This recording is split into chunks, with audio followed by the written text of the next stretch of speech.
POCSO case ಸಂತ್ರಸ್ತೆಗ ಹೆಸರು ಬಹಿರಂಗಪಡಿಸಿದ ಹಿನ್ನೆಲೆಯಲ್ಲಿ ಮಾಜಿ ಸಚಿವ ಶ್ರೀರಾಮುಲು ವಿರುದ್ಧ ಕೇಸ್ ದಾಖಲಾಗಿದೆ. ಬಳ್ಳಾರಿಯಲ್ಲಿ ನಡೆಸಿದಂತ ಬಿಜೆಪಿ ಸಮಾವೇಶದಲ್ಲಿ ಬಹಿರಂಗಪಡಿಸಿದ್ರು. ಜನವರಿ 17ರಂದು ನಡೆದಿದ್ದಂತ ಬಿಜೆಪಿ ಸಮಾವೇಶದಲ್ಲಿ ಇದ್ರ ಬಗ್ಗೆ ಪ್ರಸ್ತಾಪ ಮಾಡಿದ್ರು. ಬಳ್ಳಾರಿ ಮಹಿಳಾ ಪೊಲೀಸ್ ಠಾಣೆಯಲ್ಲಿ ಕೇಸ್ ದಾಖಲಾಗಿದೆ. ಬಳ್ಳಾರಿ ಗಾಂಜಾ ಡ್ರಗ್ಸ್ ಹಬ್ ಆಗಿದೆ ಅಂತ ಹೇಳಿಕೆ ಇದೇ ವೇಳೆ ಫೋಕ್ಸೋ ಸಂತ್ರಸ್ತೆಯ ಹೆಸರನ್ನ ಹೇಳಿಬಿಟ್ಟಿದ್ರು ಮಾಜಿ ಸಚಿವ. ಡ್ರಗ್ಸ್ ಸೇವಿಸಿ ವಿದ್ಯಾರ್ಥಿನಿ ಮೇಲೆ ಅತ್ಯಾಚಾರ ನಡೆದಿದೆ ಅಂತ ಅಂದಿದ್ರು. ಫೋಕ್ಸೋ ಕಾಯ್ದೆಯನ್ನು ಸ್ಪಷ್ಟವಾಗಿ ಉಲ್ಲೇಖಿಸಿದ್ದ ಶ್ರೀರಾಮುಲು. ಇದೊಂದು ಕಾನೂನೇ ಇದೆ, ಫೋಕ್ಸೋ ಅನ್ನುವಂಥ ಕಾನೂನು ತಂದಿದ್ದೇ ಈ ಕಾರಣಕ್ಕಾಗಿ, ಹೆಸರನ್ನ ಬಹಿರಂಗಪಡಿಸೋ ಹಾಗಿಲ್ಲ. ಆದ್ರೆ ಇವರು ಒಬ್ಬ ಸಚಿವರಾಗಿ ಇದ್ರ ಬಗ್ಗೆ ಐಡಿಯಾ ಇರುತ್ತೆ, ನಾಲೆಡ್ಜ್ ಇರುತ್ತೆ, ಇರಲೇಬೇಕು ಕೂಡ. ಹಾಗಿದ್ರೂ ನಿಮ್ಮ ರಾಜಕೀಯ ಸ್ಟೇಟ್ಮೆಂಟ್ಗಳಿಗೂ ಇನ್ನೊಂದಕ್ಕೋ ಮತ್ತೊಂದಕ್ಕೋ ಹೆಸರು ಬದಲಾವಣೆ ಮಾಡಿರ್ತಾರೆ.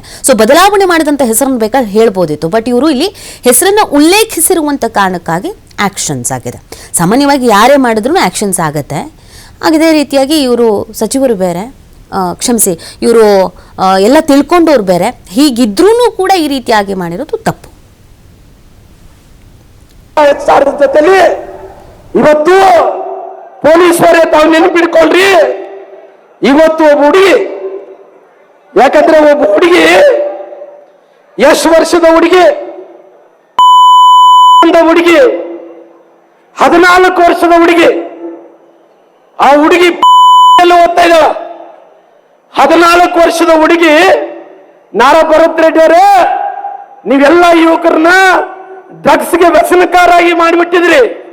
ಇದು ನೋಡ್ರಿ, ಅಂತ ಹುಡುಗಿ 14 ವರ್ಷದ ಹುಡುಗಿ ಸೇರಿದಂತ ಯುವಕಿ, ಆ ಹುಡುಗಿ ಓದ್ತಾ ಇರೋದು 9ನೇ ಕ್ಲಾಸ್ ಓದ್ತಾ ಇದ್ದಾಳ. ಈ 9ನೇ ಕ್ಲಾಸ್ ಓದ್ತಾ ಇರೋಂತ ಆ ಹುಡುಗಿಗೆ ಸುಮಾರು ಎಲ್ಲ ಯುವಕರು, ಒಂದು 4-5 ಮಂದಿ ಯುವಕರು ಸೇರಿ ಡ್ರಗ್ಸ್ ತಗೊಂಡು ಅವ್ರನ್ನ ಅತ್ಯಾಚಾರ ಮಾಡಂತ ಕೆಲಸ ಮಾಡಿದಾರ. ಇದು ಕೇವಲ ರಾಮುಲು ಅಲಿಗೇಷನ್ ಮಾಡ್ತಾ ಇಲ್ಲ, ಪೊಲೀಸ್ ಸ್ಟೇಷನ್ ಅಲ್ಲಿ ಕೇಸ್ ಆಗಿದೆ. ಎಲ್ಲ ಯುವಕರೆಲ್ಲ ಕೂಡ ಡ್ರಗ್ಸ್ ತಗೊಂಡು ಸಮುದಾಯದ ಹುಡುಗಿಗೆ ಇವತ್ತು ರೇಪ್ ಮಾಡಂತ ಕೆಲಸ ಮಾಡಿದಾರ.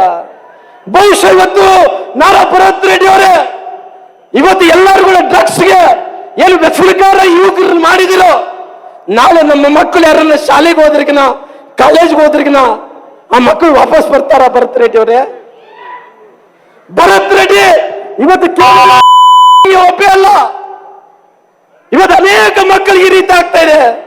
ನೀವು ನಾರಾ ಭರತ್ ರೆಡ್ಡಿ ಅವರೇ, ಇವತ್ತು ಡ್ರಗ್ಸ್ಗೆ ವ್ಯಸನಕಾರ ಏನೇ ಮಾಡ್ತಾ ಇದ್ರು, ನಾಳೆ ನಿಮ್ಮ ಕುಟುಂಬದಲ್ಲಿ ಯಾರಿಗನ ಆದ್ರೆ ಆ ನೋವು ನಿಮಗೆ ಗೊತ್ತಾಗುತ್ತೆ. ನಮ್ಮಂತ ಬಡವರ ಕಣ್ಣೀರು ನಿಮ್ಗೆ ಗೊತ್ತಾಗಲ್ಲ. ಖಂಡಿತವಾಗಿ ಇಂತಹ ಅನೇಕ ಘಟನೆಗಳು ಕೂಡ ನಡೆಯುವಂತ ಕೆಲಸ ಆಗ್ತಾ ಇದಾವ. ಅದಕ್ಕೋಸ್ಕರವಾಗಿ ಇವತ್ತಿನ ಪರಿಸ್ಥಿತಿಯಲ್ಲಿ ಜೊತೆಲಿ ಇವತ್ತು ಮಾಹಿತಿ ನೀಡ್ತಾರೆ ನಮ್ಮ ಪ್ರತಿನಿಧಿ ಸಿದ್ದು. ಒಬ್ಬ ಜನನಾಯಕನಾಗಿ, ಜನಪ್ರತಿನಿಧಿಯಾಗಿ ಎಚ್ಚರಿಕೆ ವಹಿಸಿ ಮಾತಾಡಬೇಕು, ರಾಜಕೀಯ ಮಾಡಬೇಕು ರಾಜಕಾರಣಿಗಳು. ಬಟ್ ಎಲ್ಲ ವಿಚಾರದಲ್ಲಿ ಮಾಡೋಕ್ಕೆ ಹೋದರೆ ಹಿಂಗೆ ಎಡವಟ್ಟಾಗತ್ತೆ. ಫೋಕ್ಸೋ ಪ್ರಕರಣ ಎಷ್ಟು ಗಂಭೀರವಾದಂಥ ಪ್ರಕರಣ ಅನ್ನೋದು ಇವರಿಗೆ ಅರಿವಿದ್ದೇ ಇರತ್ತೆ. ಹೀಗಿದ್ರೂ ಹೆಸರನ್ನು ಉಪಯೋಗಿಸಿರೋದು ಯಾವ ಥರ ಸಂಕಷ್ಟ ತಂದೊಡ್ತಾ ಇದೆ ಅವರಿಗೆ?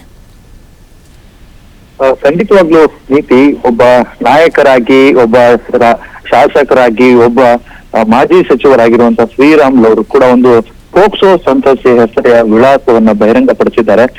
ಏನು 17ನೇ ತಾರೀಕು ಬಿಜೆಪಿ ಸಮಾವೇಶ ನಡೀತಾ ಇತ್ತು. ಸಮಾವೇಶದಲ್ಲಿ ಕೆಲವೊಂದಿಷ್ಟು ಶಾಸಕರಾದಂತಹ ನಾರಾ ಭರತ್ ರೆಡ್ಡಿ ಅವರ ವಿರುದ್ಧವಾಗಿ ಮಾತನಾಡುವ ಭರದಲ್ಲಿ ಭಾರಿ ಜೋರಾಗಿ ಮಾತನಾಡ್ತಾ ಇದ್ರು. ಈ ಸಂದರ್ಭದಲ್ಲಿ ದಿಢೀರ್ ಅಂತ ಹೇಳ್ಬಿಟ್ಟು ಒಂದು ಅಪ್ರಾಪ್ತ ಬಾಲಕಿ ಏನಿದ್ದಾಳೆ ಆತನ ಹೆಸರನ್ನ ಸಹ ಉಲ್ಲಂಘನೆ ಮಾಡಲಾಗಿದೆ.